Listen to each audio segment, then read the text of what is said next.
செய்தியை பார்த்து வருகிறோம். தமிழக அரசு தரப்பில் செயல்படுத்தப்படும் திட்டங்களில் அம்மா என்ற பெயர் இருப்பதாக உயர்நீதிமன்றத்தில் வாதம் முன்வைக்கப்பட்டிருக்கிறது. இது தொடர்பான விவரங்களுடன் செய்தியாளர் அபினேஷ் இணைந்திருக்கிறார். அபினேஷ், என்ன வாதம் முன்வைக்கப்பட்டிருக்கிறது? இந்த வழக்கின் பின்னணி விவரிக்கலாம்.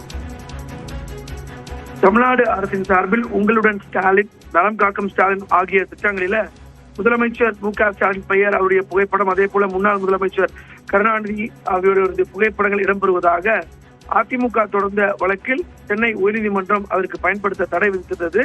இதை எதிர்த்து உச்சநீதிமன்றத்தில் திமுக மனு அளித்திருந்தது. இதில் மூத்த வழக்கறிஞர்கள் அதில் ஆஜராகி திமுக தரப்பு வாதங்களை முன்வைத்து வராங்க. அதே போல சிபி சண்முகம் தரப்பிலும் தற்போது வாதங்கள் முன்வைக்கப்பட்டு வருகிறது. குறிப்பாக அதில் கடந்த அதிமுக காலங்களில் அதிமுக ஆட்சி காலத்துல மறைந்த முன்னாள் முதலமைச்சர் ஜெயலலிதாவுடைய புகைப்படம், பெயர் எல்லாம் இடம்பெற்றது என்பது திமுகவுடைய வாதமாக இருந்தது. இதற்கு பதிலளித்து எதிர்த்தரப்பு வாதமாக வைத்த சிவி சண்முகம் தரப்புல மூத்த வழக்கறிஞர் மணிந்தர் சிங் வாதத்தை முன்வைத்து வருகிறார்.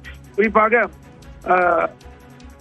அரசாங்கத்தில் உள்ள எந்த அரசியல் தலைவரின் பெயரும் இத்திட்டத்தில் இடம்பெறக்கூடாது, இது போன்ற திட்டம் இல்லை என்று சொல்கிறார்கள். அவர்களே இப்படியான ஒரு திட்டத்தை முன்வைக்கிறாங்க என்றும் குறிப்பிட்டாங்க. அதே போல அம்மா என்ற பெயர் பயன்படுத்தப்பட்டுள்ளது என கூறுகிறார்கள். ஆனால் அம்மா என்பது முதலமைச்சரின் பெயர் இல்லை என்றும் அவர்கள் குறிப்பிட்டிருக்கிறாங்க. குறிப்பாக அம்மா பெயரில் பல்வேறு திட்டங்கள் கொண்டு வந்ததாலும் அது அம்மா என்கிற சொல் என்பது ஒரு பொது பெயர், முதலமைச்சருடைய பெயர் இல்லை என்றும் குறிப்பிட்டிருக்கிறார். அதே போல இந்த வழக்கை பொறுத்தவரை இது தலைமை நீதிபதி, உச்சநீதிமன்றத்தில் தலைமை நீதிபதி கவாய் அமர்வுல இந்த விசாரணை நடைபெற்று வருகிறது.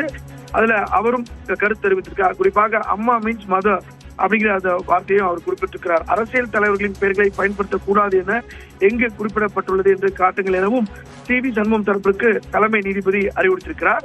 மேலும் வாழும் அரசியல் தலைவர்களின் புகைப்படங்கள் விளம்பரங்களில் பயன்படுத்தக்கூடாது என்றும் உத்தரவு உள்ளதாகவும் சிவி சண்முகம் தரப்பு வாதத்தை முன்வைக்கிறாங்க.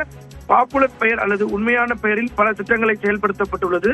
அந்த பட்டியலை அரசு தரப்பில் தாக்கல் செய்துள்ளதை எதிர்த்தரப்பிடம் நீதிமன்றம் சுட்டிக்காட்டி வருகிறது. முதல்வரின் முகவரி என்ற திட்டம் உள்ளது. அதை முதல்வரின் முகவரி என்றால் ஆங்கிலத்தில் சீஃப் மினிஸ்டர் ஆபீஸ் என பொருள். அதில் முதல்வரின் பெயர் எங்கும் பயன்படுத்தப்படவில்லை என்றும் சிவி சண்முகம் தரப்பு இந்த வாதத்தை முன்வைத்து வராங்க. இரண்டு தரப்பிலும் அவர்கள் தரப்பு வாதத்தை முன்வைத்து வரக்கூடிய நிலையில உச்சநீதிமன்றம் இது இரண்டு தரப்பு வாதத்தையும் முழுமையாக கேட்டு வருகிறது. லாவண்யா, விவரங்களுக்கு நன்றி அபினேஷ்.